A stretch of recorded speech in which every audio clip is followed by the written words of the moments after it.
I've started the recording. Um, good evening to everyone. Let's start our class because it's a very interesting class tonight. Let me just share my slides.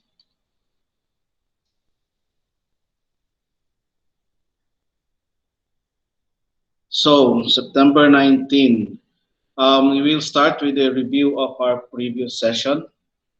Um, So we discussed a little about last time. We discussed a little about enrollment concerns, and then I also gave you an overview of the research process. I realized I was not able to talk so much about it, but I did talk about brief overview of the qualitative and quantitative analysis. Today's session will be about qualitative analysis, specifically about the analysis of textual data. But we also tried to resolve the grouping for a research project. We were not able to do it at that session, but at least by now, we've already determined the groups finally. So we will tackle all those groupings, and you will be expected to participate in this discussion because we will talk about your topics. And I hope everyone is here. So as of September 18, 5 p.m., these are the list that I have. So I made a mistake. Last time I said that there were 25 of you, but I did not account for Nikki Mendoza because as I mentioned, I thought that Nikki and Mika were the same. So I'm sorry for that. So actually there are 26 of you, but there are still two others from Zamboanga who enrolled last Saturday, which which still not in the ISMIS. Um, I hope we resolve their um, enrollment soon because I don't want to keep on repeating the lecture, although it's recorded. Um, so the problem now is problem identification. So I managed to group you into groups of 2 to 4. I think there's one or two groups made of 4 and a lot of groups made of 2. So it's unavoidable. No? Um, it's difficult to mix people who are very far from each other or they are very different backgrounds. So anyway, everyone seems to be okay with the grouping, so let's proceed with that. And then I also asked you to send me your proposed topics, so I received them. And initially, when I reviewed them, I had to send them back with some comments, and I asked some of you to resubmit. Then I realized that it's tedious that way, so I made a note that okay, never mind that request to resubmit. Instead, we'll discuss the topics now and try to finalize it now. But then there are things that I noticed about how you worded your titles, research titles, and also how you wrote about the background on that on how you chose the title. So I need to review this. Um, so this is a very important guide in identifying problems. For me, it's the easiest of all the things that I read about problem identification.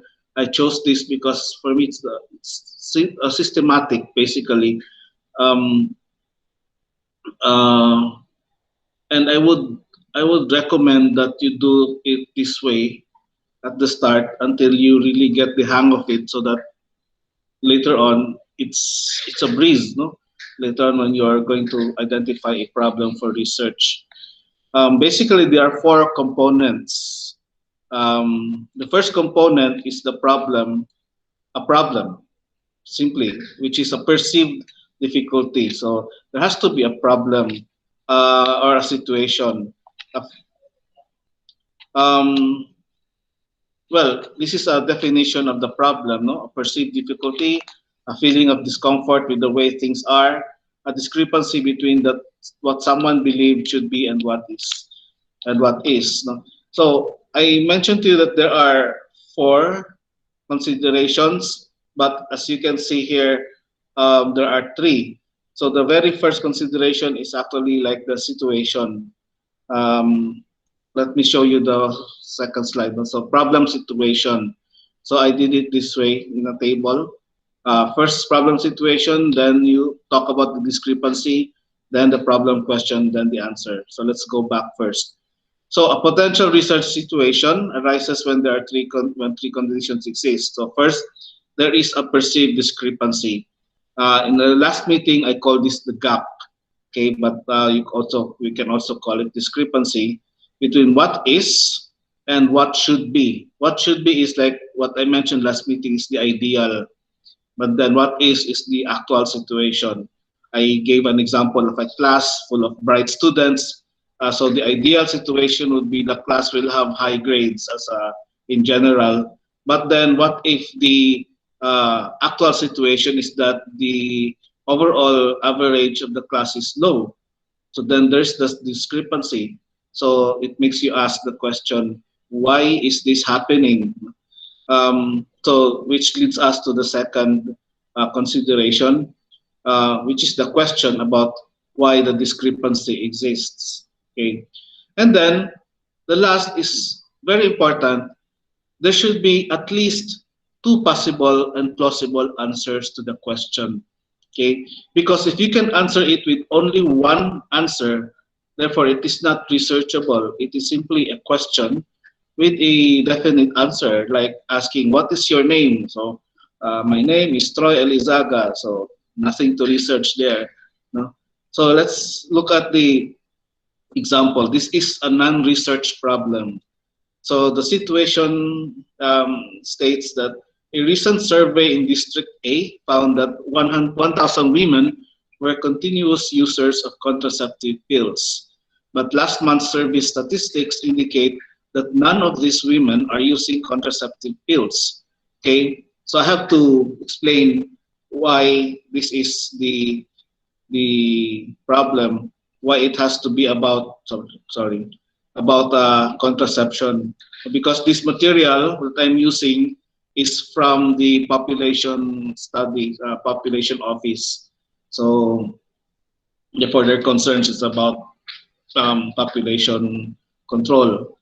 Anyway, so that's the problem situation. So there is the discrepancy. All 1,000 women should be using contraceptive pills.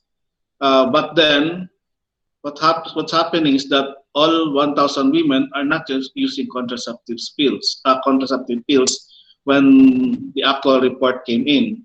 So that's a discrepancy. So what's the question?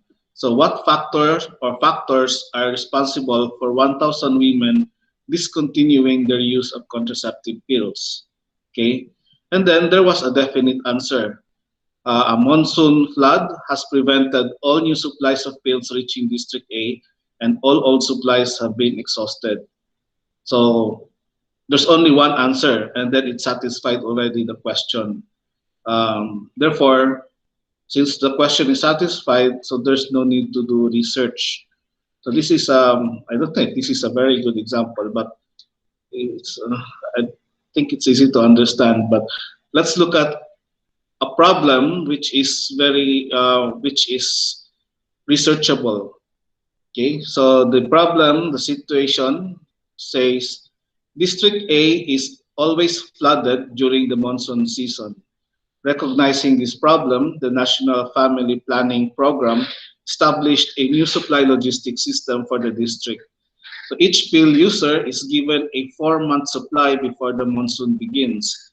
During the monsoon, small motorboats are available to transport new supplies to selected distribution centers accessible to village-level family planning workers. So despite these new measures, this year's survey statistics indicated that there are no pill supplies for District A. Okay? So despite all the efforts, there's still no supply. So let's define the discrepancy. So the new logistics system should be able to assure a continuous supply of pills. But this year, there are no supplies. So, okay, so the problem question, why has the new supply logistics been incapable of delivering contraceptive pills to users? Okay, so then there are three possible answers. Maybe the order of new pill supplies was not placed in time before the monsoon rains, or maybe the riverboats used to transport the supplies are out of order, or maybe field workers were not told about the new system and failed to give users a 4-month supply of pills before the monsoon. So there are three possible answers, at least in this example. So therefore, we have to do research to determine which answer actually satisfies the question. Okay, so that makes it researchable. So questions which are answerable by yes and no or no are not researchable. Okay. Um, in fact, I will also mention something about the topics, the how you wrote your title, that make it seem like it's not researchable. And then in the video that I showed you, you must have remembered the ABC rule. Okay, I think it's in the third about specificity. Okay, so and then this is more of how you word the title, how you write it down, and then we'll be commenting on this later on. Um, so A and B are abstract concepts, and C is the applied context. So there can be only A, or there can be both A and B. Okay, but there should always be the applied context. And so we have like 1, 2, 3, 4, 5. Um, okay, there are 5 templates.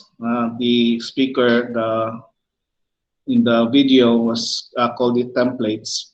To study the determinants of A in the context of C, study the consequences of A in the context of C, study the relationship or link between A and B in the context of C, study the effect or impact of A or on B in the context of C, enhance the understanding of A in the context of C. So you merely select on which template your title would fit, and then you just follow this format, and then that's it. You already have your title.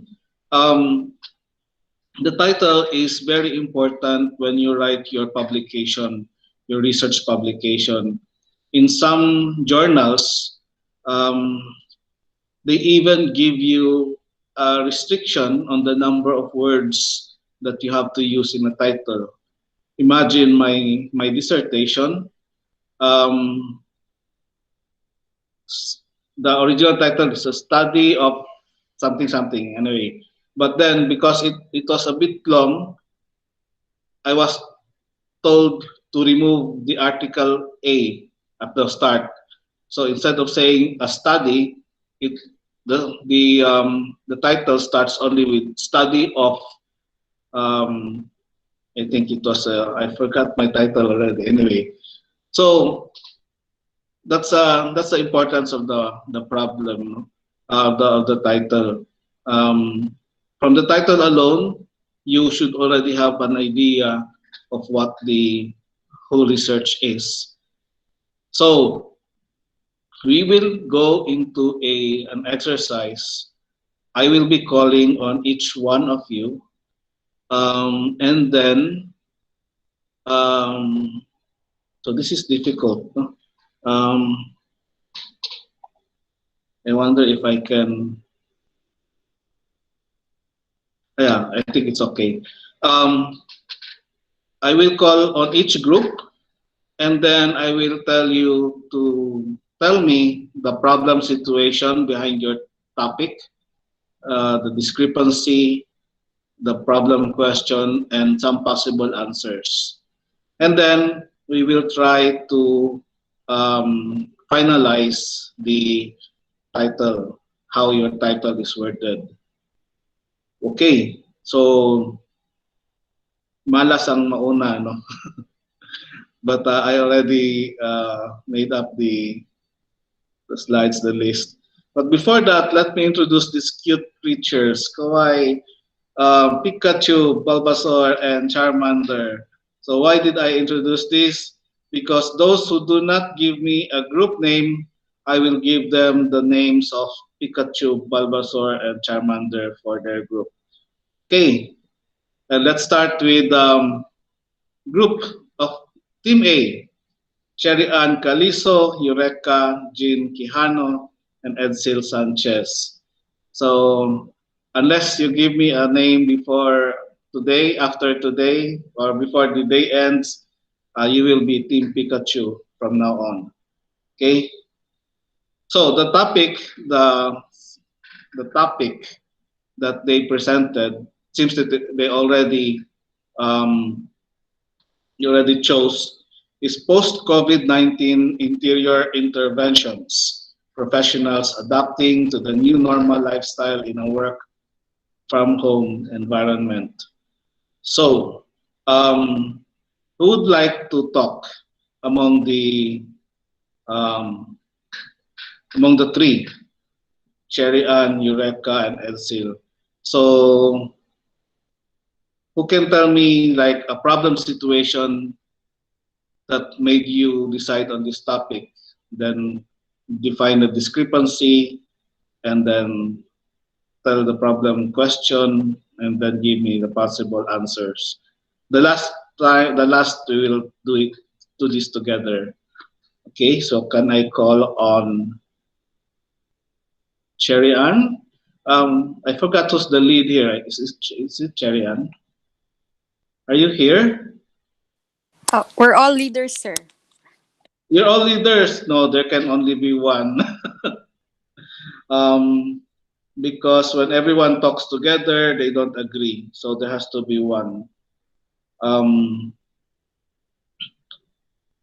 so Cherry Ann, so what's the how would you I think you're the group that showed me the diagrams. Is that it? I don't know. It's different. Anyway, but your submission was quite long. That's why I told you to resubmit, make it shorter. But this is how you we're going to make it shorter. Um, at least for the class, it's just an exercise. So, what is the background that made you decide on this topic? Although you already wrote it, at least you can share with the others.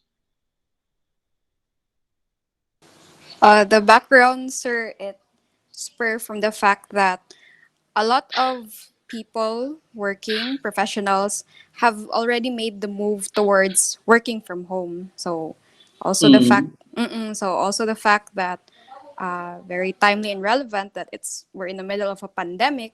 So it also or influenced how we came up with this title.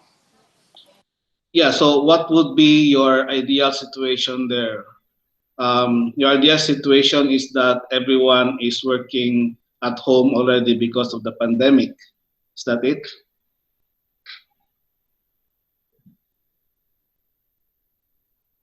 Hey, Sir. yeah, Yes, so ideally, that's the situation right now. yeah. But what is the actual that made you come up with your problem topic? What's the actual situation? If that was the ideal. Hi. Yes, that's Uh, still. um, I discussed on my as per your requirements, sir, explain individually. Mm. Though we Yes. agreed on the topic. So for me, as per my understanding, dito for the problem is the setup. How did they arrange their work from home setup? Um, the problem that we see is it comfortable for them? Did they provide a space that is conducive for them to work? Um, so how would we define that? How would we write that as a discrepancy? So if ideally people are already working at home, but then what's happening is that you saw that people are not comfortable, or you're just curious whether people are comfortable, that they have everything that they need, and so Um, you wanted to tell how them did that okay, you need this. uh, we mentioned on our title that professional, so we would like to tackle different professionals actually. Like for teachers, Mm. how did uh, they manage to do the work from home? For us architects, how we did the work from home setup, and for other relevant professions that were affected by this COVID-19 pandemic. So you just wanted to know how they do the work at home. Okay, so so it's like a collection of practices on how to work at home.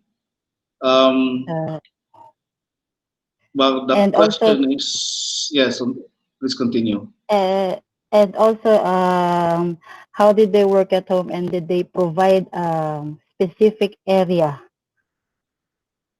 Typically on a Filipino home, I believe most areas they use now are in the dining area, or they don't have a specific space that they can really work. Yes, but my They problem is I don't find this as a researchable problem because we are simply saying like it's like how do rich people live their lives. mm, mm, So and then there's a definite answer. So some they do this, they buy a lot of things, etc., etc. yeah. But what Mm, is the problem there?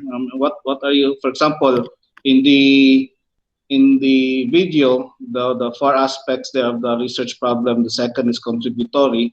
So how is this contributory to a problem? We're just making classifications. No, we're just gathering data.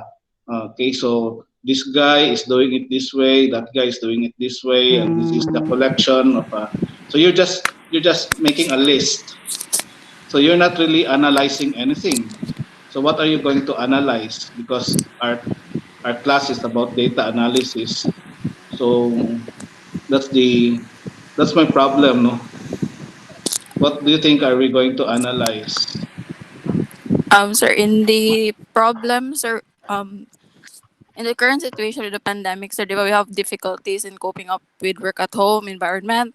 So in the data that we've gathered, we're gonna analyze what are the things that we need to adjust in a layout, especially on the furnitures that is to be used for future purposes in case na working from home won't be I will won't be I will be normal na soon, sir. So in this study, so we're gonna research on how professionals cope up and to lay out the new designs or future references para if we're gonna make a room layout, it would be flexible enough na pwede siya ma-working area, sir. So more or less on the Yeah. different What made you say that the professionals are having difficulty? because they're not everyone are capable or have the availability of the furnitures that could make them work or feel comfortable at home. So if you be able to understand on how professionals will be able to cope up, because not everyone have the same coping mechanism or coping methods. So if you'll be able to gather information, what are the majority that people needs from rich or poor, because not all professionals are capable. So it will be applicable for future researchers layouts sa interiors na more or less it could be accommodate as a home as well as a working Yeah, space. but it seems like you're just assuming that they're not comfortable. That's why, And so we're then, but what specific? discomfort what's causing the discomfort? For example, For they others, sir, in oh their current surroundings, or it might not be as quiet as those who have enclosed spaces. They have their own personal space for their work, and then it might be uncomfortable because they can't focus on what they have to do because most of the works now are on virtual naman, sir. So okay, it so I might think also. yeah, I think I'm starting to get the idea. So you are um, because it's important that we are solving a real problem. So we have to define that problem. It seems that the problem is a particular situation,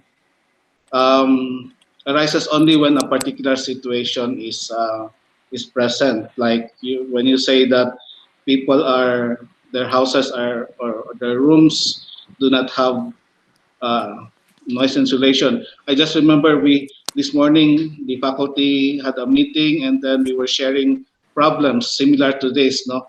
And then Mm, someone was saying another one problem was um, he cannot concentrate on the class because right across him are his kids who are also doing their mm, classes, and then sometimes the youngest would suddenly come and wanted his attention.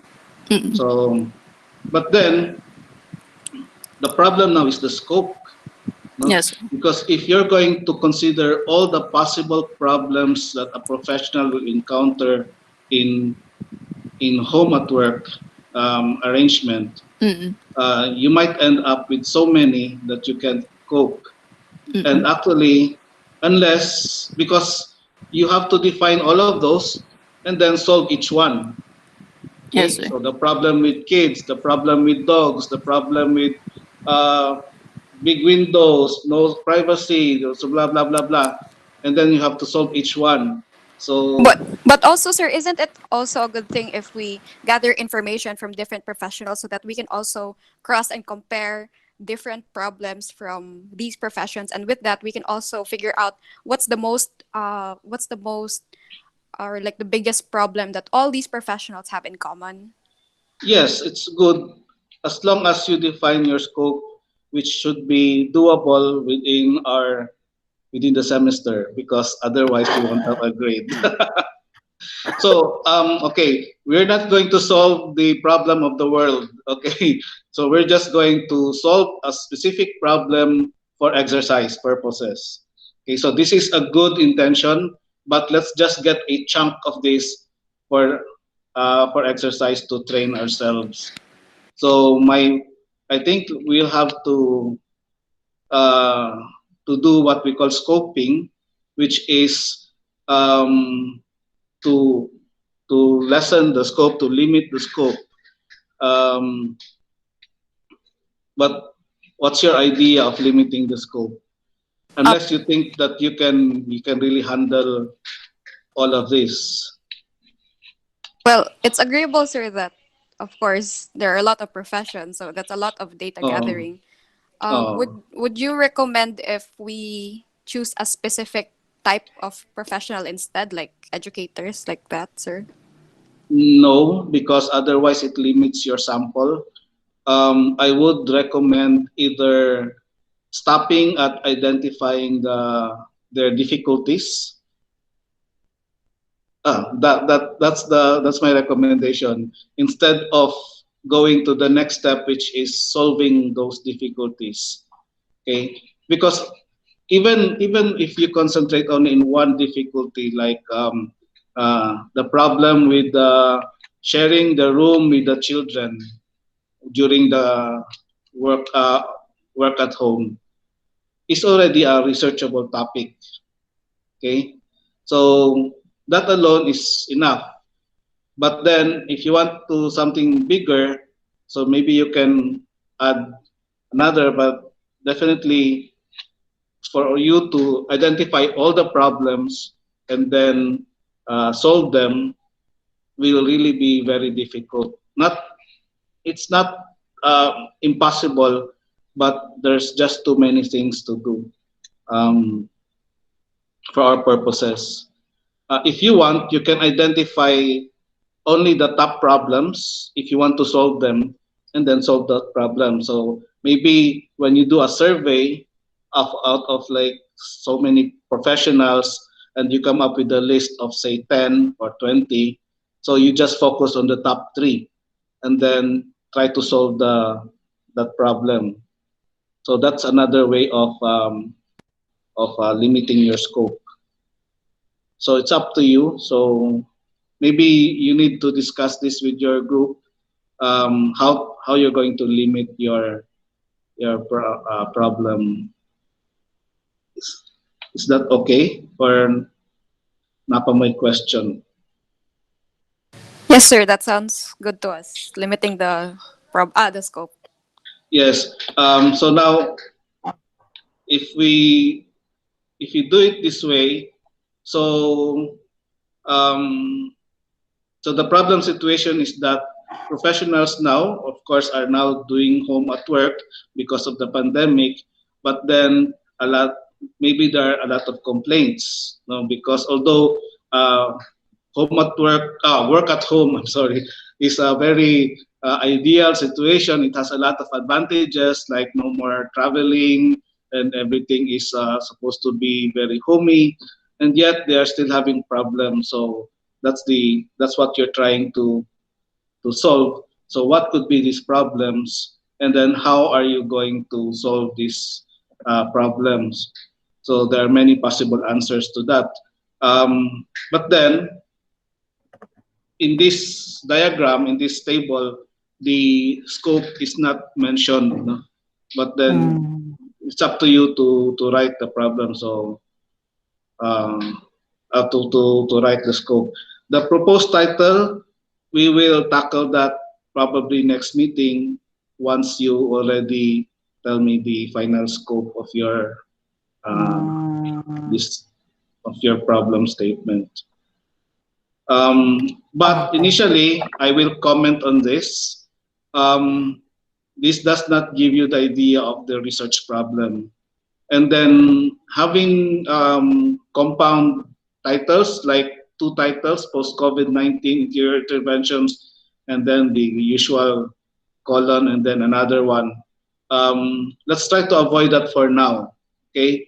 I know a particular instructor in San Carlos who loves this type of arrangement. But right now, let's start with the basic. Um, if you're going to go back to this one, um, where do you think would your problem fit among these templates?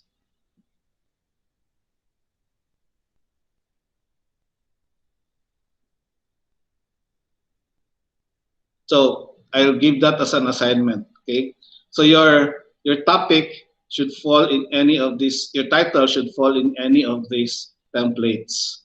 Okay. So you have actually 2 assignments. First is the scope, and then the topic, which you have to determine which template it falls.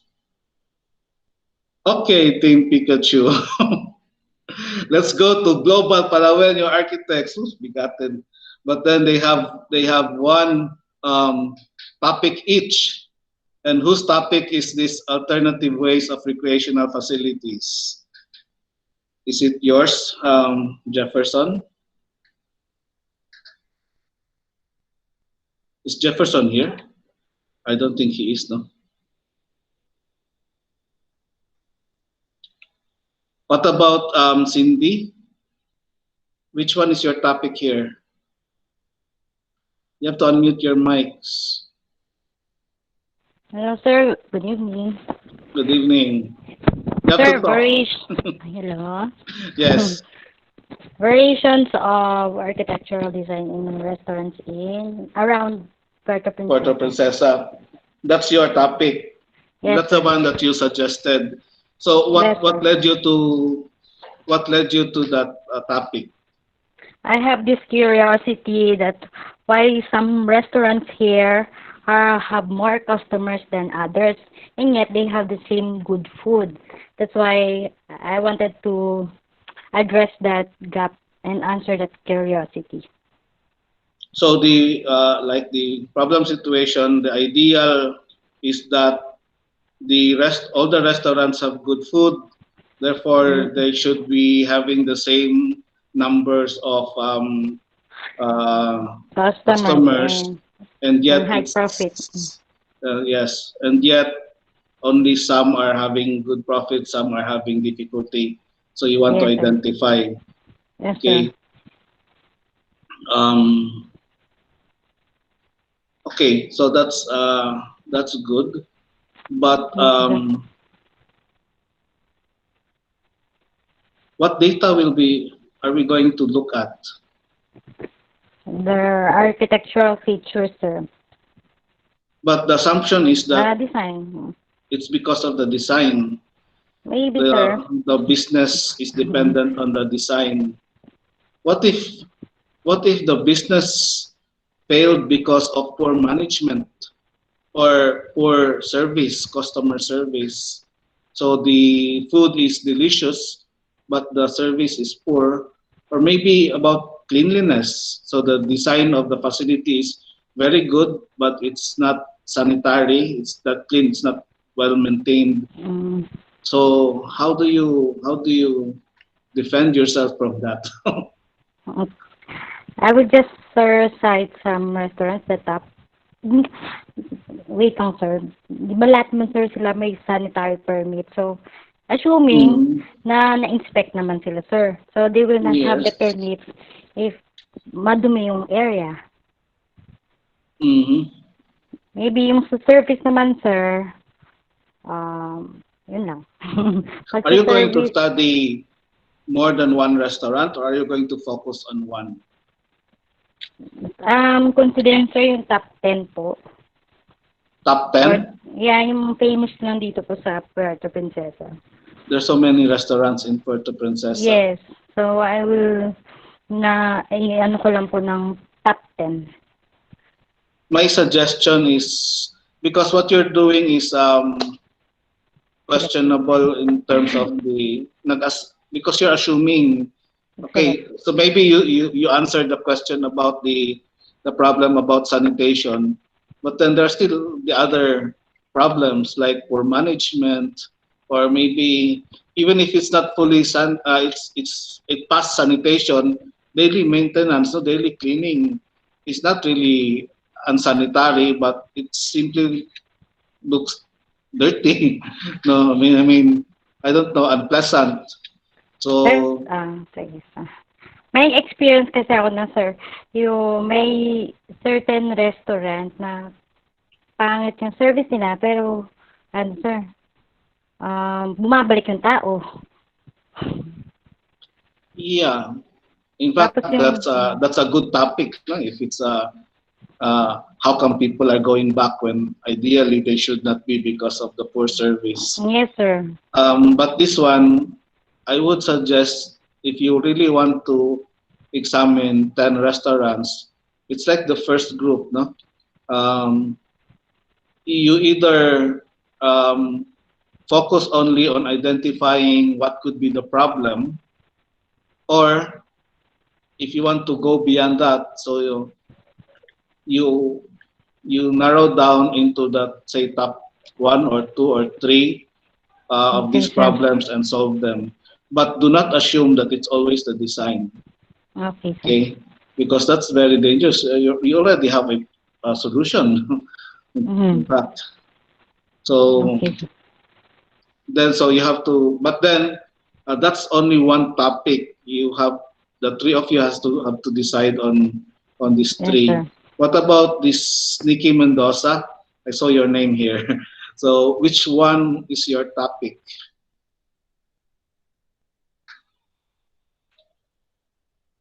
Hi, sir. Good evening. Good evening. Sir, I choose the topic of the study of creating space saving layout for residential using economic materials. Yes, I have a lot of things to say about this. Sir, No, in the it's first okay, sir. place, it's the first place it's the scope. Okay, Uh-huh. from the title alone, um, uh, I wonder if you can manage, the data that you'll be gathering, Mm-hmm. creating space saving layouts for residential using economic. So what what did I put in my comments? I think I mentioned about the scope for economical materials, for example. Um, how do you determine which material is economical? And then space saving layouts, how do you determine that the space is not efficient? Um, those were my problems when I first read uh, your topic. But then, what led you to this topic? Let's go step by step. Actually, sir, I haven't read your comments yet because I cannot open Oh, my. I'm sorry. Yes, okay, sir. I cannot open my, what they call this, my Google Classroom Your Google. and my Ah, laptop, but I can open it on my phone. I don't know what's the okay. problem. Yes, but according to that, sir, why I came to that topic is to help the people who are tight in budget and affected by the pandemic to create, sir, such a low cost budget and also to maximize a small space, sir. So, what would be your ideal situation here? For example, sir, like the furnitures, sir, we can put it like this. For example, from a small space there, I know you can put the No, furnitures like. I'm referring to the because when we talk about the Mhm. problem situation, we're talking first Yeah. about what's expected and then what is actual. Ah, okay, So sir. what is the situation that you're expecting? Um, Wait.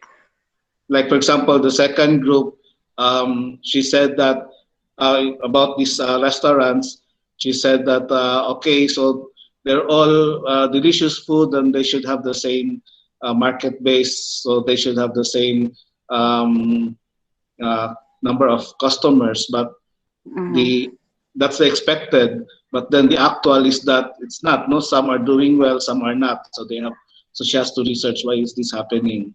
So in your case, what is the expected situation? What should or the ideal Mm, Wait, sir. Come again. Wait for a while. study of creating spacing? So Mhm. so Sir, for po, even me, I have a blank. sir. I'm So sorry. Really, I can't think right now. yeah, so I think you have to Discuss go it through more. this process. Yes, Yes, you po. have to think through because it's not only like uh, is it a researchable problem if we because we can just actually make any design that oh I'm going to make a design that saves space, okay, but making design is just like you're just doing a hobby but it's not really uh, the research that we want to do here. um, I think we should rethink this or we should process this more. Okay, sir. Okay. So I think Jefferson is not around, so I assume that this is his topic, alternative ways. So we'll go back to you next week. Okay, So sir. let's go to the next Asia architects. Okay, so less global. Now it's Asian. But then there are four of them, and then they also have four topics. So this is mahaba-habang usapan to. So whose topic is upcycling disposable drinking bottles to construction materials? Is that yours, Angie? RG? Or is it yours, Anna? No, sir, it's Ida Villadolid. Ida, Ida, are you around? I saw your name. Uh, Can you talk? Or is the internet connection okay?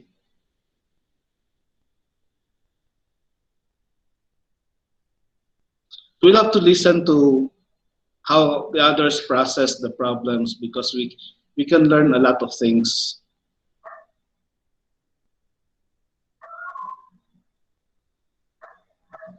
In upcycling disposable drinking bottles to construction materials, what is the problem that we are trying to solve here?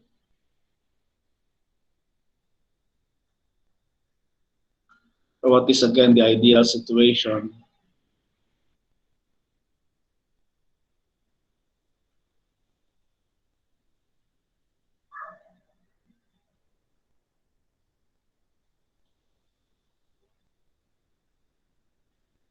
Hello.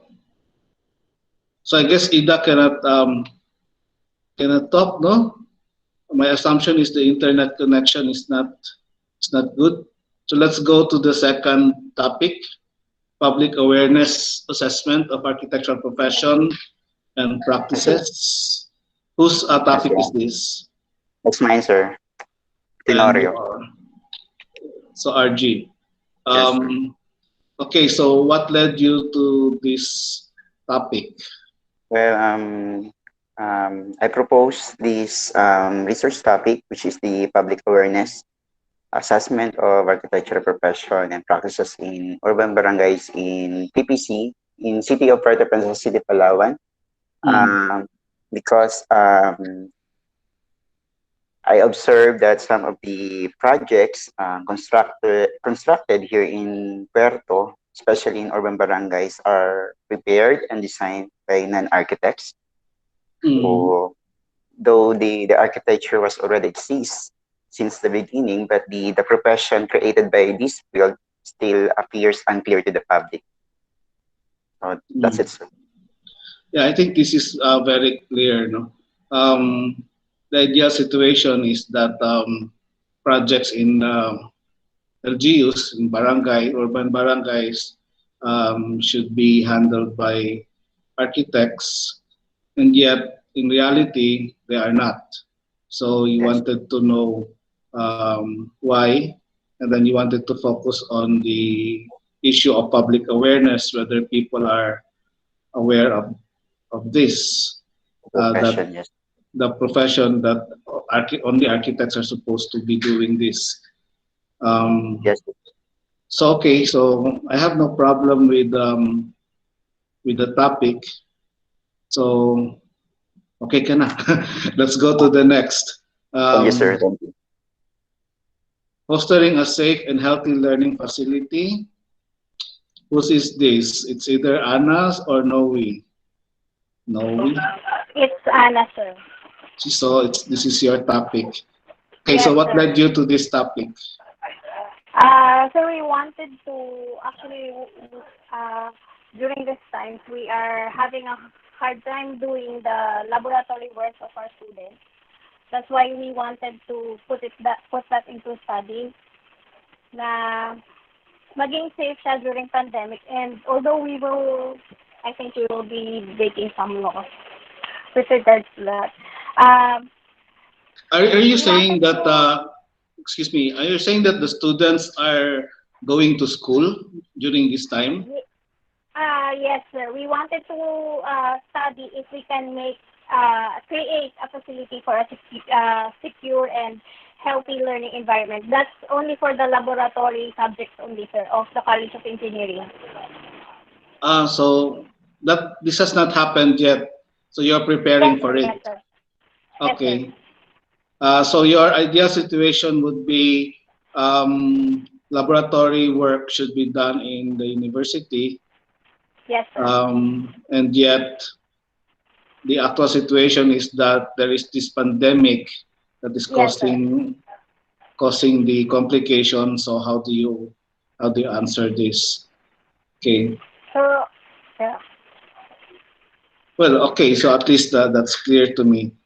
So let's go to the next topic: the effects of air plants in indoor air quality as natural filtration system. So this should be Nois. Are you here? Yes, sir. Good evening. So my Good topic evening. my topic is the effect of air plants in indoor air quality as natural filtration system. So, what So led you to this topic? because nowadays most people spend around 90% of their time indoors, so thinking that they are safer from air pollution and viruses. So indoor air quality refers to the air quality within and around buildings and structures related to the health and comfort of its occupants. So sir. But this topic requires, this is rather scientific because, for example, you have to define the indoor air quality. So how do you define indoor air quality? How do you say that it is good or bad? Or how do Uh, you uh, determine it?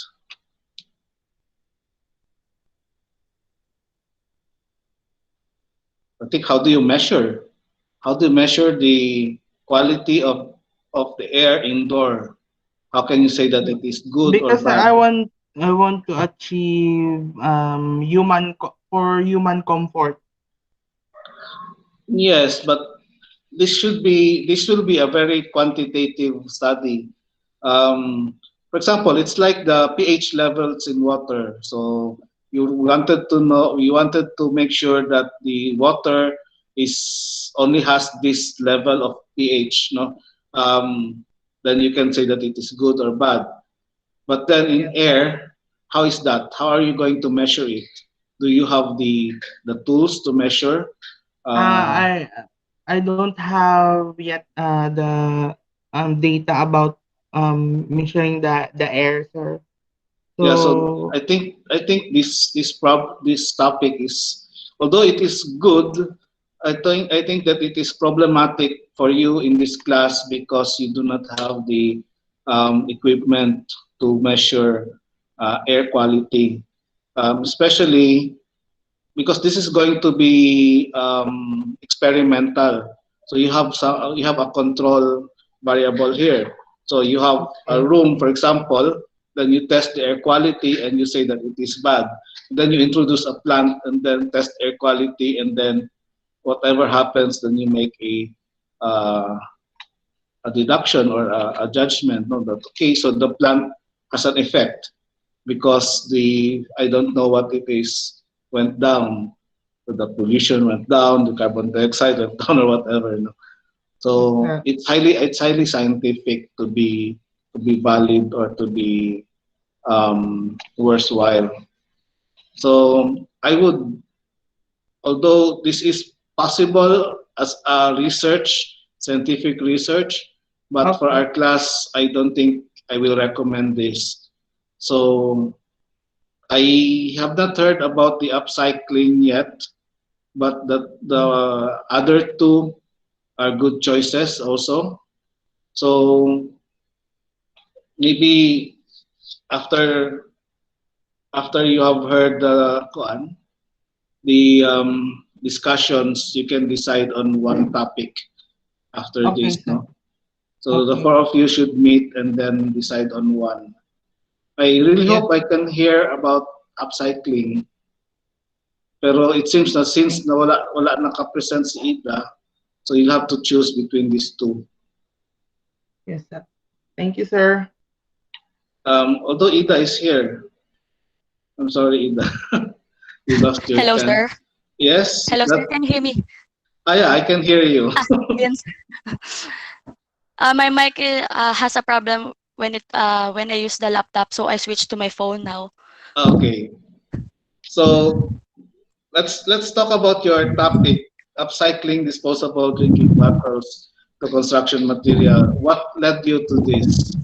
Yes, sir. Because as we all know, we have a problem when it comes to waste. So, um, I think we decided uh to make the plastic bottles into construction materials, sir. Because uh last year, sir, we have in here in Palawan, we have a team that wants to eliminate plastic bottles here and to make it into a construction material, sir. So there's already a research on this.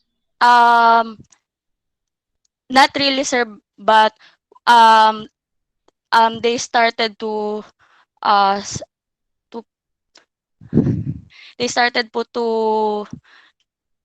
try to research on plastic bottles already to make it an eco brick, I think. Yes, I heard about the Eco Brick. It's very popular. But Oh, okay. but your topic, the topic is about Eco Brick, or Yes, sir. Or if we can search for another material, sir. yeah, but your material is the drinking bottle. Yes, sir. So it's either you evaluate the structural property of the Eco Brick made Yes, from sir. drinking bottles, or you find another alternative to the drinking bottles, or you find another use for the drinking bottles aside from the Eco Brick. So you have to be more specific. What is Oh, it that you okay. wanted to go through? Okay. Um, because otherwise you'll be just presenting something which is already done. Okay. That's not research anymore. Oh, okay. If you're going to evaluate the properties of a construction, say a wall made of eco brick, that will be a bit scientific, because you'll be dealing with the strength of materials. So I would not. Depends on your expertise and also the availability of the of data. So just to let you know. Okay, sir. Okay, so now that we've heard, so among these four topics, I'm sorry, Noe, I have to say that I'm not recommending the fourth one. The first three are good, It's okay, but sir. then the first upcycling as you have to define it more. So I hope that will help you decide which topic finally to pursue as a group. Okay, so that's your assignment to finally choose a topic. Okay, so Thank Team you, D sir. are Sir. the two people from Zamboanga, which has not yet entered the ISMIS system. So Team EBSU, okay, they only have one topic. So who will defend this topic? Is it Veronica or Julius? I saw your Sure. names. Veronica, is that you? Cannot Sure. hear. Sir? Yeah, that's good. Okay. So what led you to this topic? Actually, sir, I changed na my topic. It's now on assessment on the ergonomic factors of the drafting studio furnishing of the College of EBSU. Assessment of the Ergonomic ergonomic factors. factors. Opo. What do you mean by ergonomic factors? Okay, kasi the problem, sir, is regardless of the new drafting studio furniture pieces in the college, our students cannot perform well on their classroom activities, and some prefer working somewhere else, like that. So, Like they're that's not that. using the furniture? Yes, sir. Okay, that's a good topic. So Yes, it's like ideally, since you acquired this new furniture, so Opo, sir. it should be helping the student. They should be using it, but they're not. Yes, So sir. we wanted to know what's Opo, wrong. sir. Okay, so the discrepancy there, sir, is the drafting studio furniture pieces are not ergonomically functional, thus create discomfort to the users or the students. Actually, that's not the So it discrepancy. leads me to a question: why are the drafting? Okay, so The discrepancy is that so my question now is: go on, let me talk. The discrepancy is that the students are not Okay, using sir. the furniture. Okay, so it's like you give Apo. them furniture, so finally they have something to use, but then they're not using it. So the discrepancy is that. Okay. But when you say that it's ergonomically maybe faulty, it's already a judgment. Okay, so if Okay, sir. if that is really this cause, then this is not researchable because you already have your answer. So, but if it is not, you're still wondering whether it is one of the possible causes, then this one is researchable. Okay. Okay, so just make sure that Okay. this is researchable. Okay, so Okay, we'll sir. leave this team for now. Team Juke, the Archicat. Okay, sir. So this beats my Pokemon. Um, Hello. they only have one topic, assessment on the asbestos acoustical insulation of Rizal Theater. So very specific. Yes. But what led you to this topic? What led me to this topic? It's because recently I was involved in a study regarding repurposed buildings, adaptive reuse of the theaters in Cagayan de Oro becoming religious buildings. And particularly Rizal Theater, when it was evaluated if it was effective, we discovered that they still retained their original asbestos acoustic insulation for acoustics. And the thing is that if it's repurposed, usually when it's adaptive reuse, some of the materials ideally supposed to be changed into something more sustainable or can be something that is not harmful.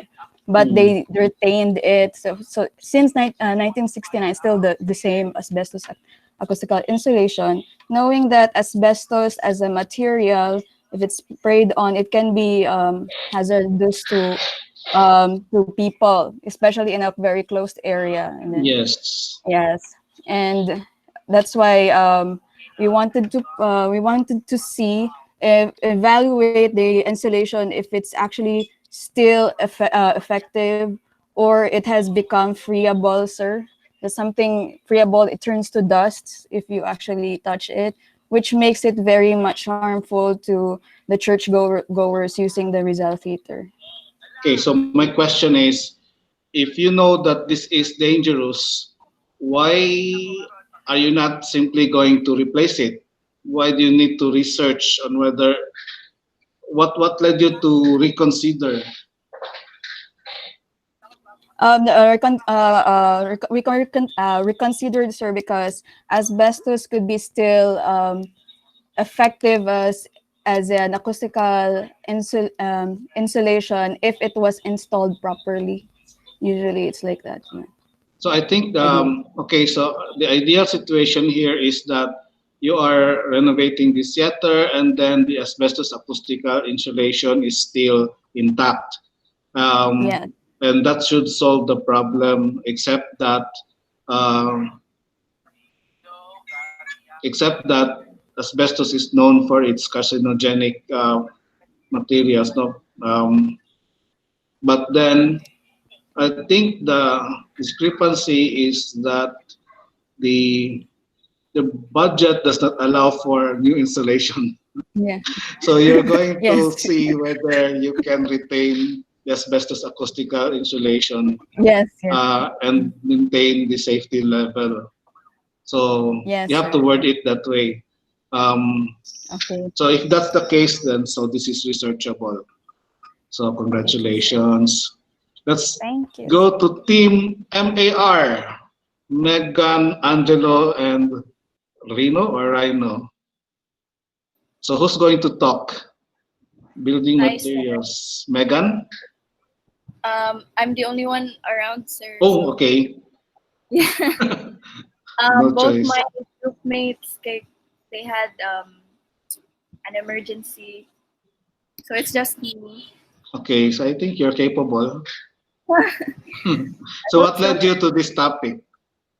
Koan, sir, we all have the same major, architectural science, and even Sir Rubia said it would be best now we have something to do with material science for our research, or at least sir, para we could get used to the topics that kind of topic. So we decided we would delve into building materials and finishes, and like the first group earlier, we wanna deal with the post COVID-19 setting, and Yes. we tried lang sir na maybe limit it to residences, and then I read your comment that it would be best now we would make it even more specific. Yes. I was In- wondering sir if it's okay with you. I don't know how to word it, but maybe the title na lang would be like flooring materials and finishes suited for post COVID-19 residences. Like that's it lang sir para short, or I'm not sure. One problem here are the tasks that you listed. No? For example, suggested retail prices, maintenance consideration, and sustainability of building materials. You can actually just focus on one of these. Okay. You don't have to focus on all, because otherwise that's going to be a lot of work. Okay. So a lot of work even for the three of you. And second is that building materials and finishes. I'm teaching building tech 1 right now, building materials, and of course there's so many types of building materials. So you can focus on what type of building material. Like, so I think I mentioned it in my comment, whether it's only concrete or flooring materials or wall materials. So maybe that focus is the one I'm looking for. But then how do we say, like, find the reason why you need to go into this research? Why do you need to look for materials suited for post COVID-19? You have to define post COVID-19 residences. What is this? Like in the age of new normal, sir, we like the way we design our spaces have really changed, and now we're more, how do you call this, conscious about sanitizing our spaces or even ourselves. So maybe if we knew lang the type of materials we could use for our residences, then less na ang maintenance, I guess, or the materials na less likely maka-develop of bacteria or things like that. Unta sir among think. Are you confident that you find a lot of resources on this topic? We were actually inspired, sir, by a Blueprint article, and there was a YouTube,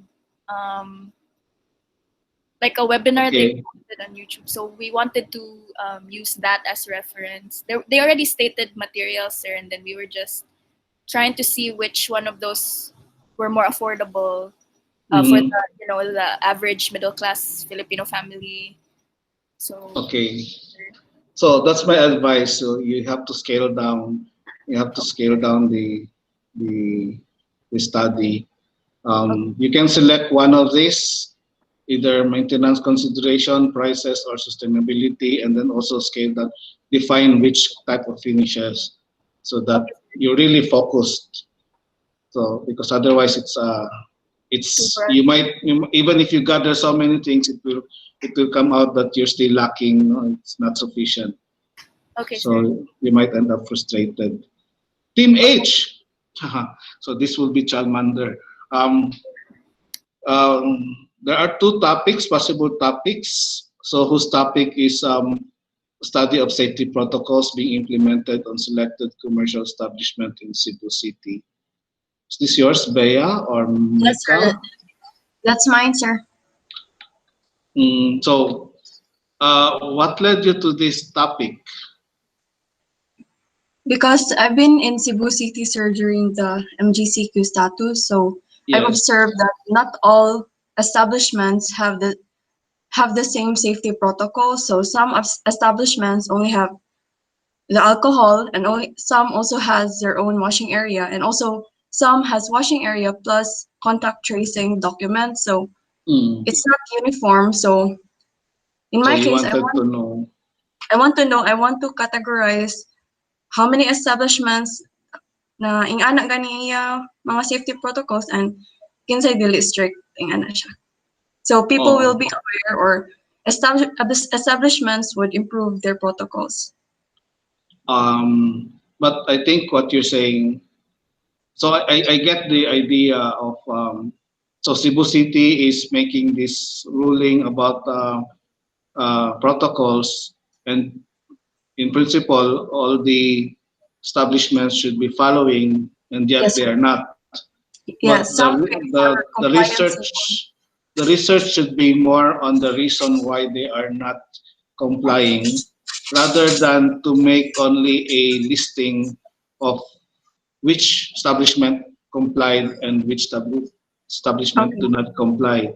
Because in that case, it's like, I think the first or one of the topics earlier, you're just making a list. So you're not analyzing any data actually. You're just saying it's like a checklist. So establishment A, na sila ani, na sila ana, wala sila ato. So checklist, and then you give to the people. So that's not actually scientific research. So focus more on the reason why they are not complying. So, Okay, copy, sir. but then you have another topic. Whose topic is this? Study of public responses on the new social distancing rule in public It's transportation. mine, sir. Your Mika, Mika, sir. yes. Yes, sir. So what led you to this? I proposed this research topic, sir, because aside from it was a very hot issue last week when DOTR announced that it was going to be implemented on September 14. Yes, they changed the social distancing. Yes, sir. 0.75 meters by September 14, 0.5 meters by September 28, and 0.30 meters by October 12. So Yeah, maybe the I virus thought, mutated to lazy virus. yes, sir. So when they announced its implementation of eased social distancing in public transportation, I thought what would be the effect on this to the people, especially that we haven't flattened the curve yet, and to the economy as well, and most especially the effect on this eased distancing on the traffic.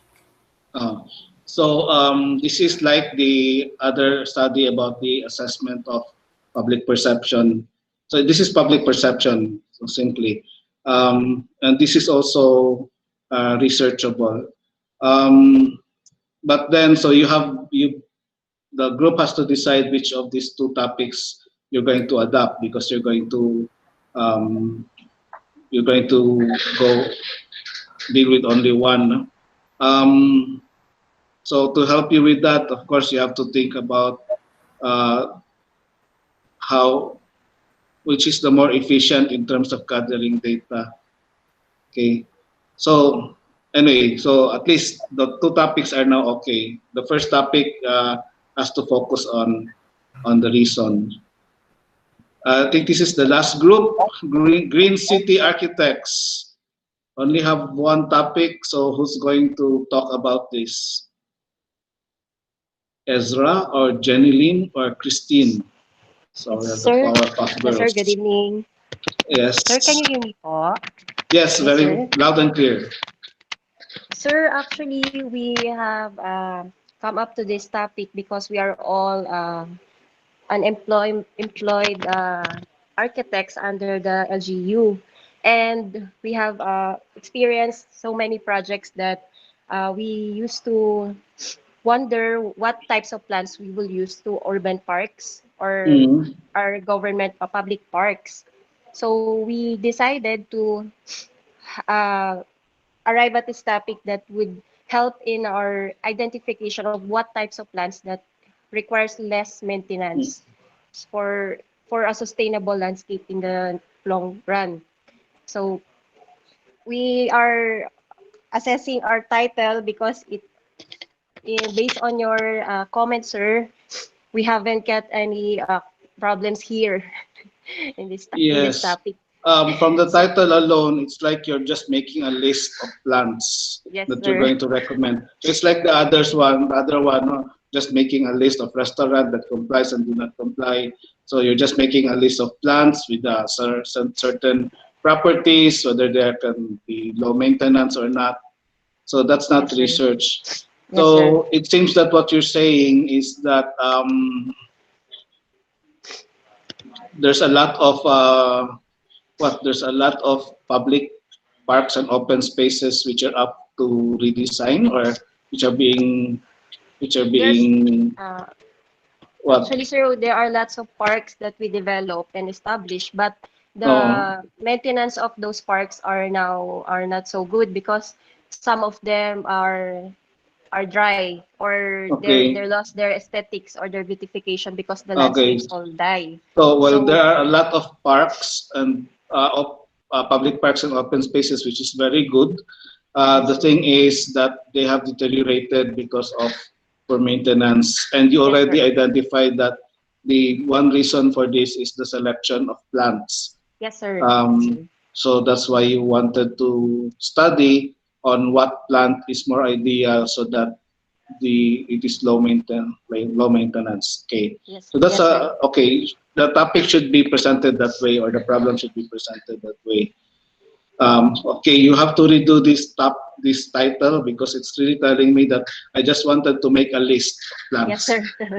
Yes, yes, sir. Okay, Noted po.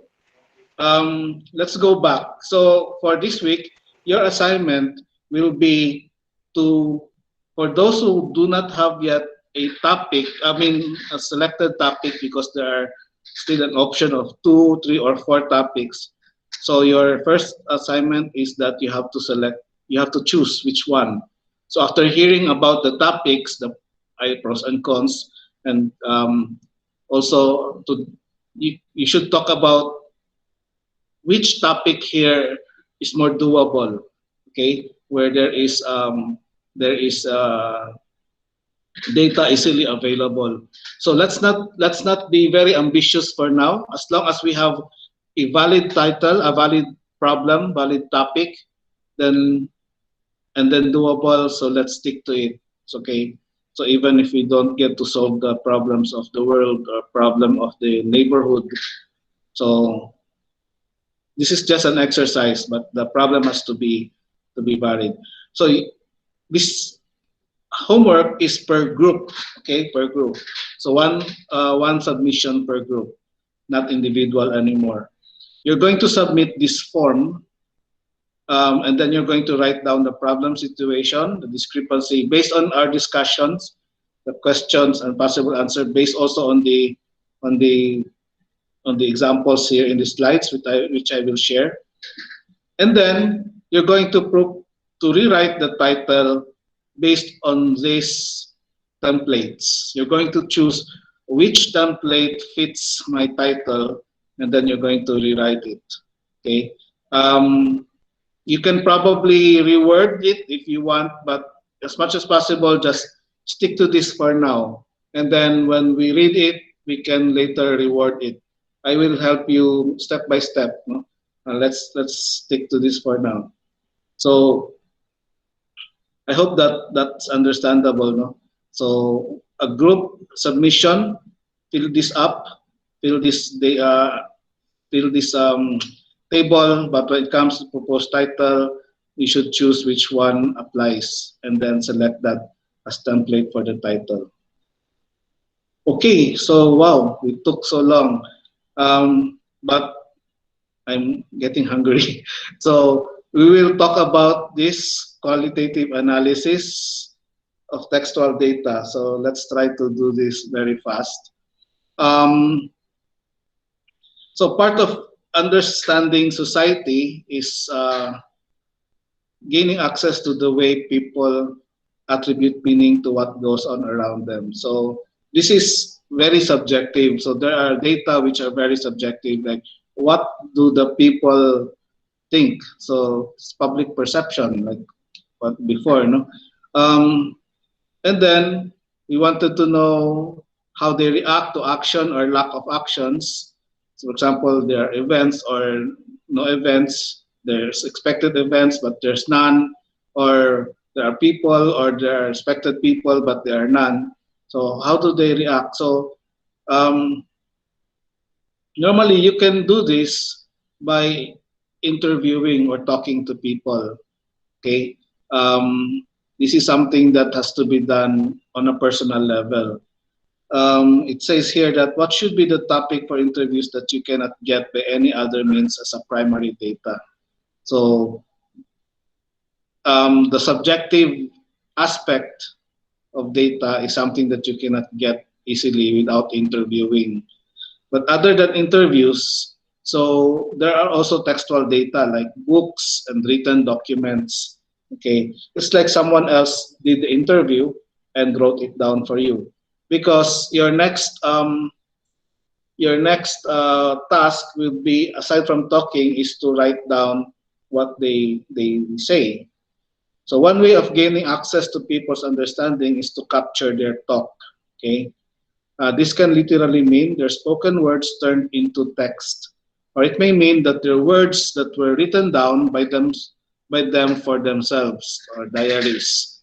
So so it's even like, even if the person is already dead, you can still sort of like do interview or get data from them because of what they wrote. Letters are also data for research. Okay, love letters, or just letters of Abraham Lincoln, letters of Pope Pius, etc. All of those, no, and they tell a lot of things. There's a book by Linda Groth, which is called Architectural Research Methods. And then I think she presented 9 methods of research, and one of them is called logical argumentation. And when I was a student, this was my topic for, for the group report. So logical argumentation simply means that you are going to present data, and to make it valid, the source has to be credible. Para dili malalis, okay, something like that. So like you're going to talk about this, and you're quoting Einstein, okay, and so who's going to counter Einstein? So he has to be as good or better than Einstein. So it's like that, no? Or you're going to even if okay, so your mom cooked this, and then she presented it, and then someone's complaining that this is not your mom's cooking, but who knows better than you, because you were there, or there's a witness, like that. So it's like you won by logic. Okay, so this type of data, this is very what you call this, qualitative, no?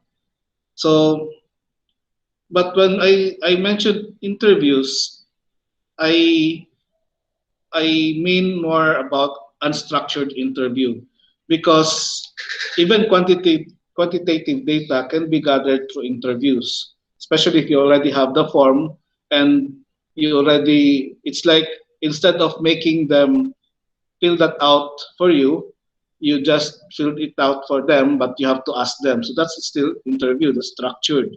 And sometimes the answers are yes or no. But then unstructured interview are like you have to go deeper into the personal life of a person, of course.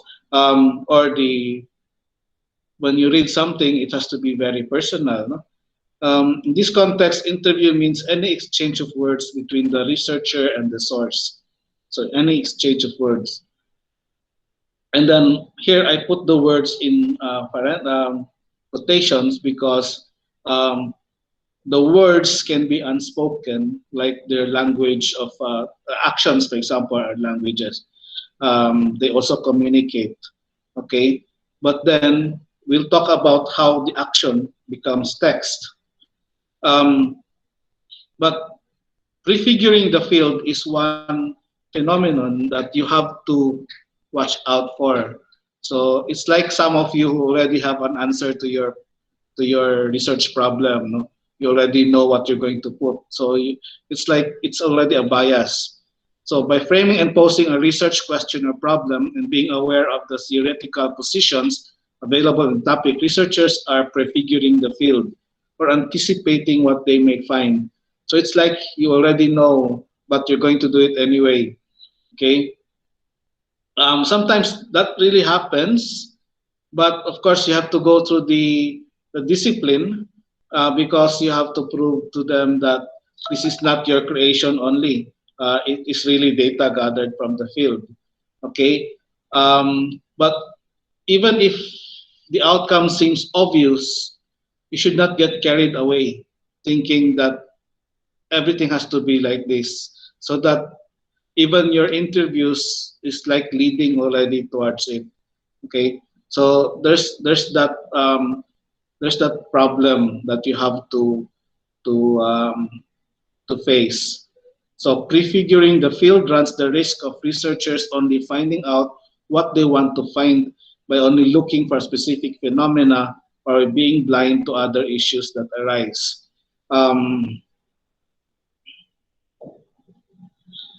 For example, if you expect all the people to be um, to be praising this very beautiful woman like that, and then when someone says she's not really beautiful, you disregard it already because you're thinking that okay, you're talking nonsense. Okay, but that's supposed to be part data. Okay, and then you have to, in fact, it raises the question: why is there someone saying differently? Okay, so it raises some interesting questions. So our understanding of human nature makes us predict outcomes. We know how people react like that, and then when we expect them to be happy, when we expect them to be shocked, sometimes without expecting it, people would react otherwise. Okay, some will just be unemotional, and so you should not disregard this. In fact, this is what we're supposed to look for, something that is not expected. That's why it's always important to keep on reflecting on the data. Okay, so when you do quantitative, you're not reflecting, you're just counting. But in qualitative analysis, you are sometimes going back over and over on the letters, on the words, on what was said, trying to recall things. No? So by being aware of the pitfalls of prefiguring the field, researchers can maintain an openness to the situation they're investigating. So the openness is very important. They can be attentive to issues that are not expected or do not conform to existing accounts or theories of society. So this idea of being aware of your own values, ideas, and prejudgments as a researcher is known as reflexibility. Okay, so when you are being reflexive, it means you are constantly reflecting. Maramog ko ano, nag-meditate per me. But you're actually just considering, okay, trying to run the events over and over in your mind until you get everything but what you might have missed out. The check and balances built into qualitative research to make sure it is believable, trustworthy, and credible is called rigor. So that's the technical term. You will encounter it later. And then iteration means moving back and forth, no? Doing things again and again. So it's like the same process, doing it again. So because after doing it the second time, there is a result which will be enhanced if you do it the third time. So in qualitative research, so we do this. No? It is difficult to cleanly separate out data collection or generation from data analysis because there is movement back and forth between generations and analysis. In fact, I wrote here, sometimes we take notes because there is something we find interesting.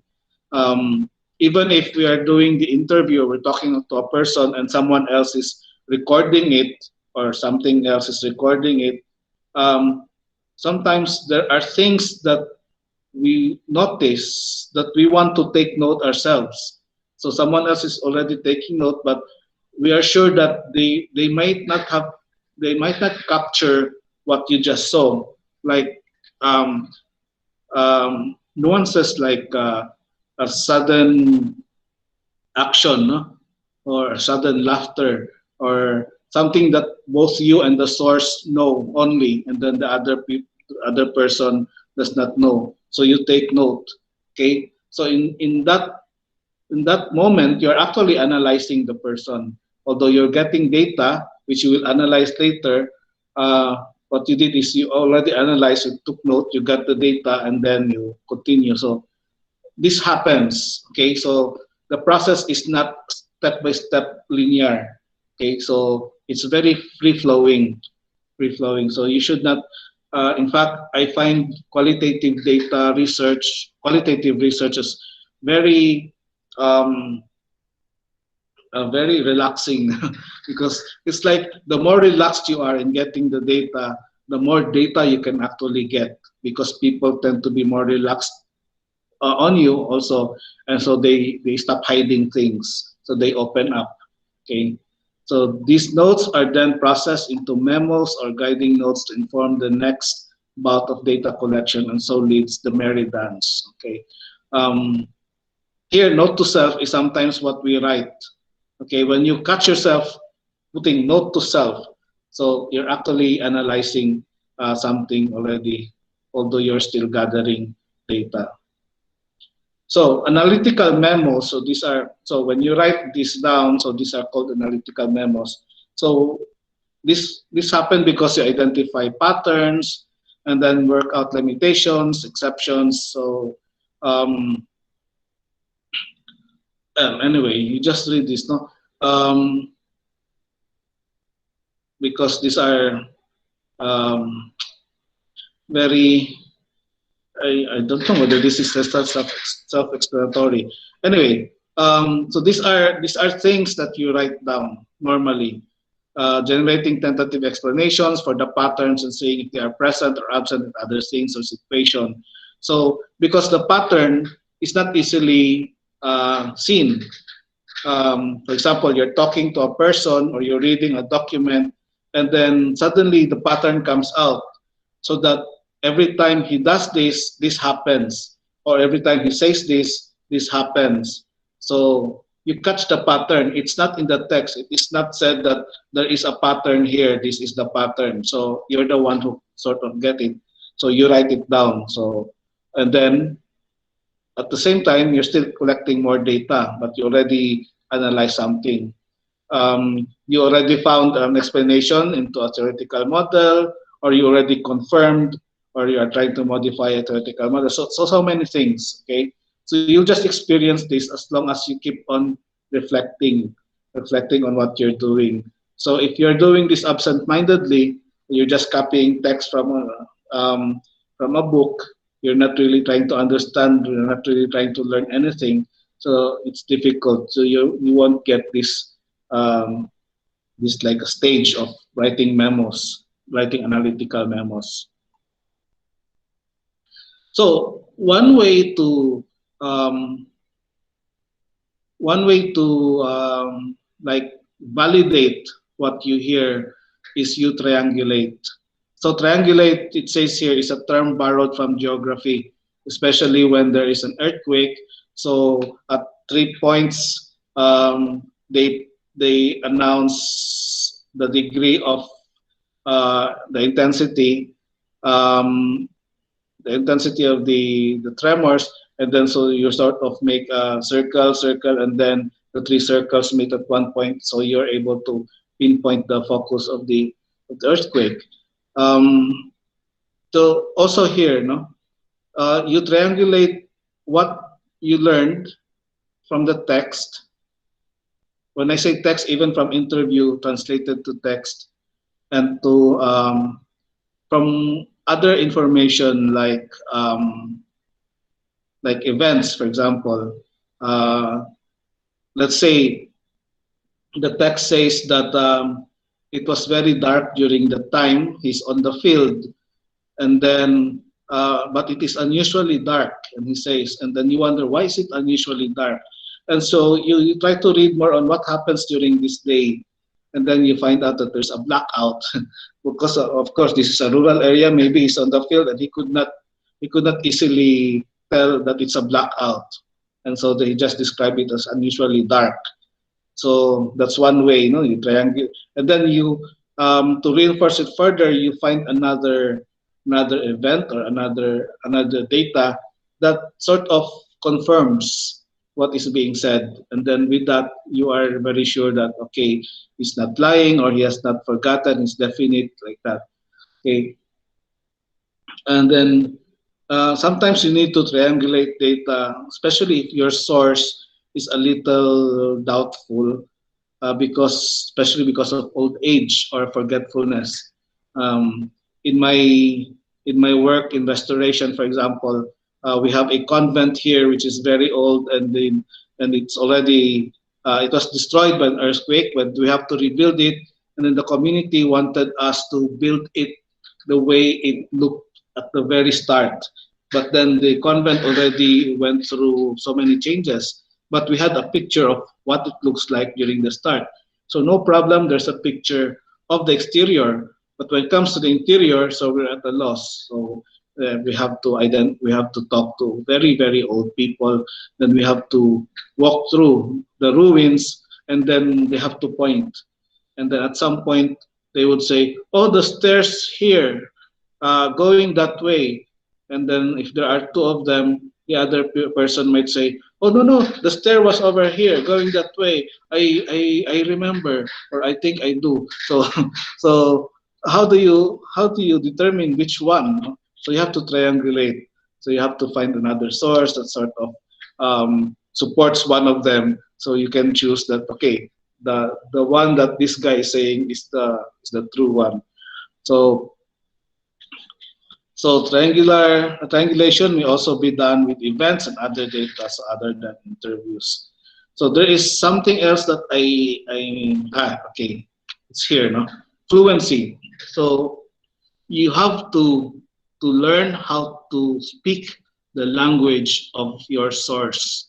Okay, so to analyze text for their meaning, researchers have to be fluent in the language which the research participants use.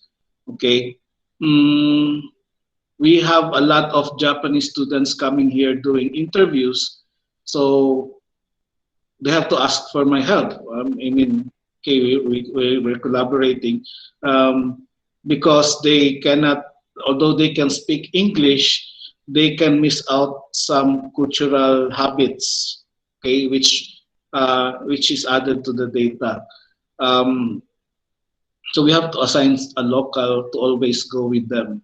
And even with you, even if you speak Cebuano, for example, but you did not really grow up in this neighborhood, so you need a local in that neighborhood to go with you, because that local can sort of translate things for you, or say things, no? Okay, they can explain, she really talks that way because of this or because of that.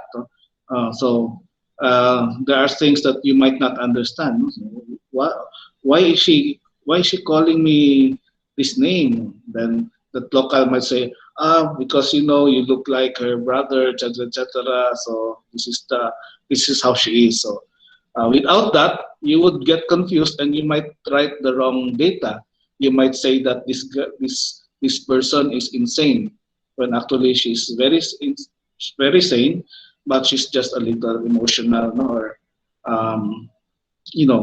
that not just the formal language, but also the colloquialism used in everyday talk. So the street language, okay, you have to learn it. At least you have to understand it if you cannot speak it, so that when they say it, even this how Duterte talks, example. For me, I mean, I'm from Davao, and I'm exposed to the way he talks, and I treat it as nothing. No, he just says this curse words, but it's actually, when it comes to me, it's just saying a simple thing. It's not really cursing. But if you don't know the person, if you don't know the like that, so of course, you would say you would get shocked. Okay, so that's why there are different reactions whenever he talks. It's also like this. So you go to the streets, you go to Cologne, you go to that slum area, and then they talk this way.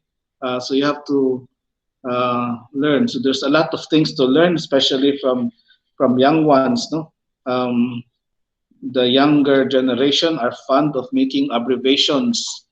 Like just lately, I have to ask what is BG because someone wrote in a group chat, "Mom, you want to use this picture as BG?"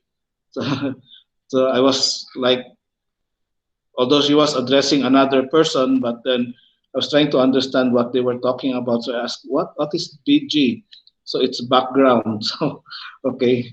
Um, so anyway, it's not research, but it's like that. So you might encounter people talking in abbreviations. So listen carefully next time you are in a public place, the richness of everyday language that bears little resemblance to standard English. Check with a friend their interpretation of phrase or words against your own. Okay, so you have to keep on asking why. When I was well, even after that event, you talk to a friend. When I was in this place, I heard them say this. Do you know why? So you have to ask. So that's also reflexibility. No, you're trying to reflect back on that event. Um, Children, for example, how they talk.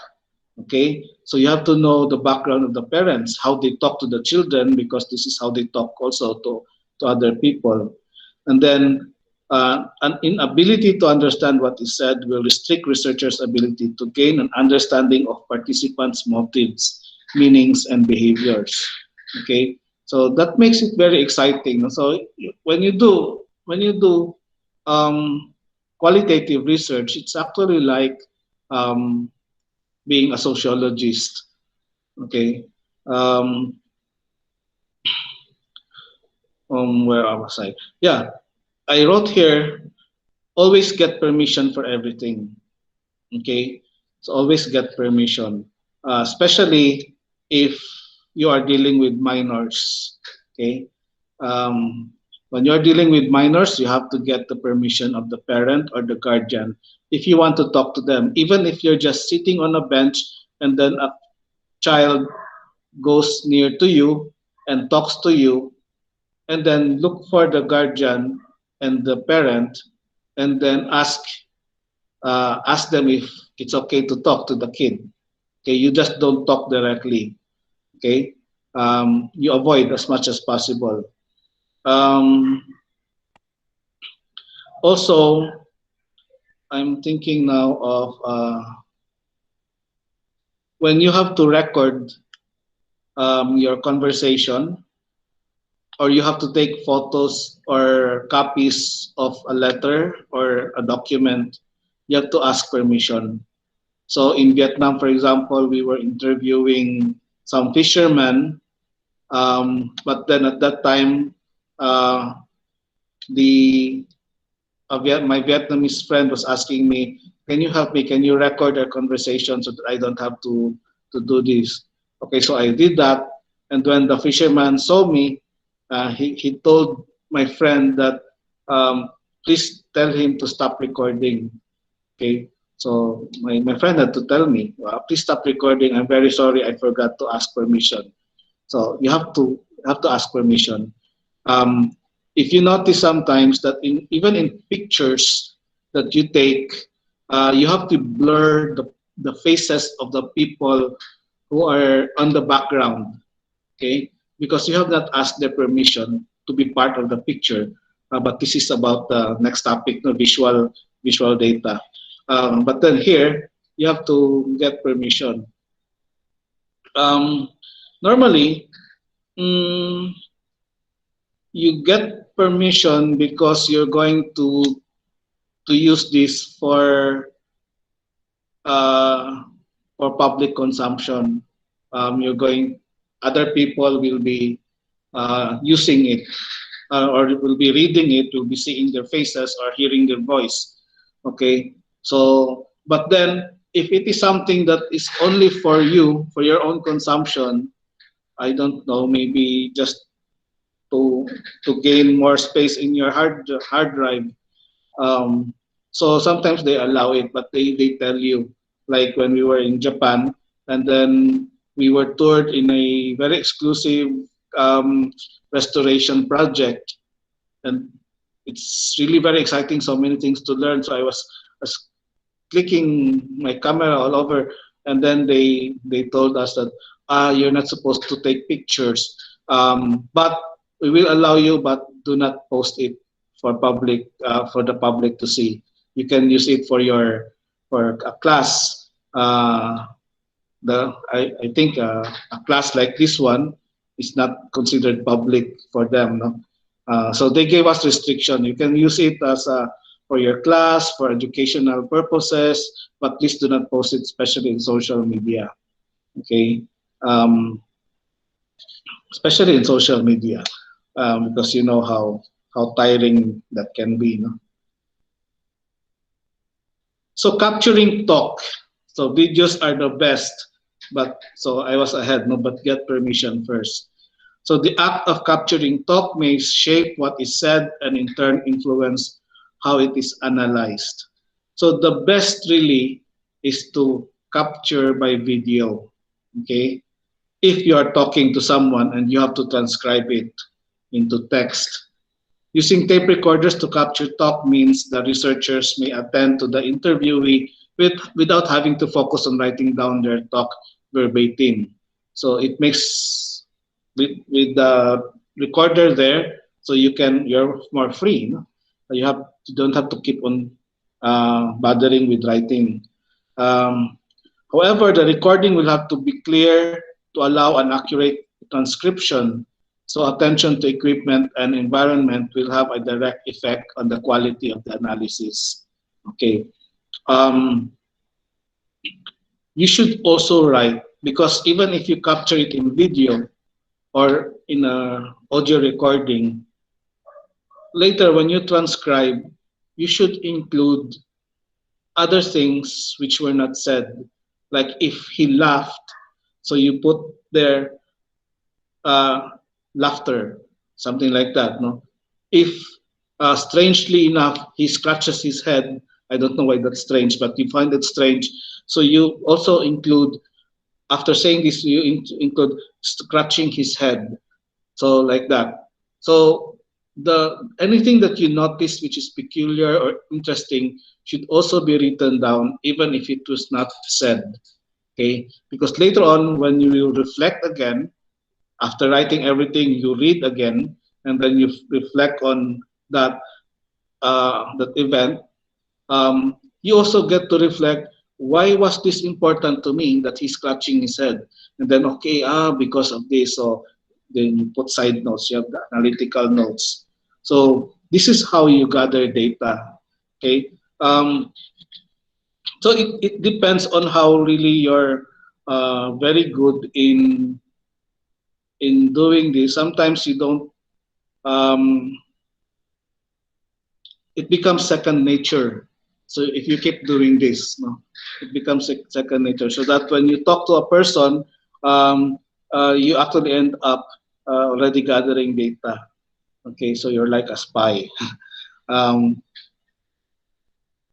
Processing text and archiving. So the most common way of processing text is to transcribe tape talk into word processed documents.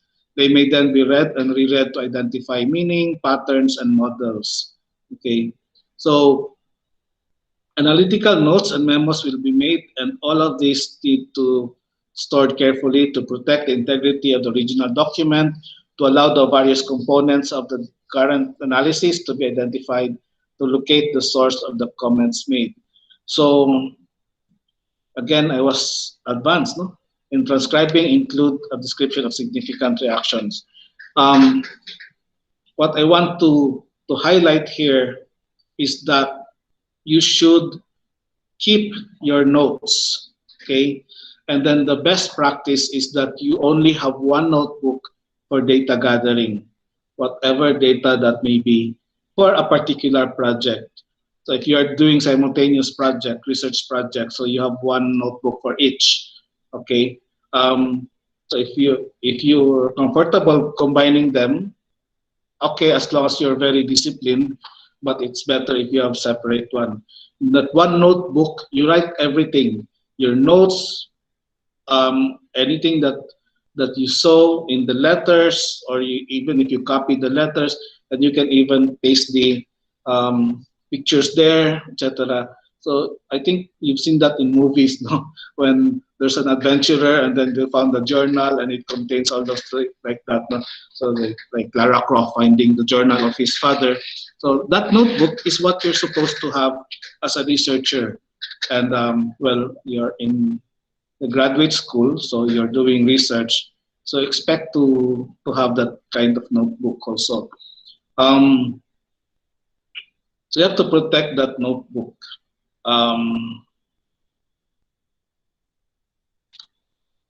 Ensuring the voice of the research is heard.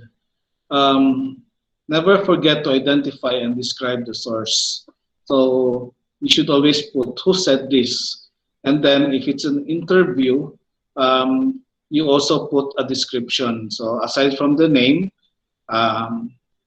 you can put some profile information like age, gender, possibly race, or if it matters, religion, if it matters with the research, or if it's a resident here or a foreigner.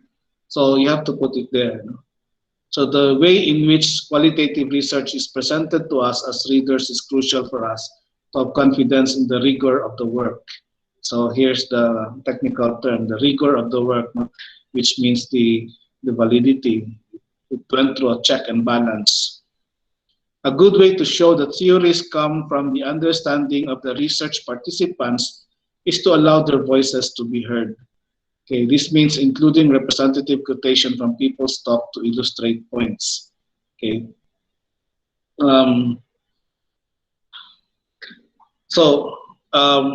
How exactly do you analyze the data aside from because, for example, triangulation is like just making sure that this data is correct. So everything I'm describing now is more of data collection. So how do you exactly get the pattern? That's very difficult to say, because most of it is is learned because of reflexibility. But what you should always look for in texts are this. The very first thing is pattern, and then second is important events that can help very confirm other data. Okay, so and then there's also ideas, theories presented. Okay, so all of this, and then events in general are also important, especially if you are doing historical research. Okay, because in historical research, I mentioned to you about Linda Groth's book, Methods or Architectural Research Methods. I mentioned that there are 9. One is logical argumentation. Another one is historical research.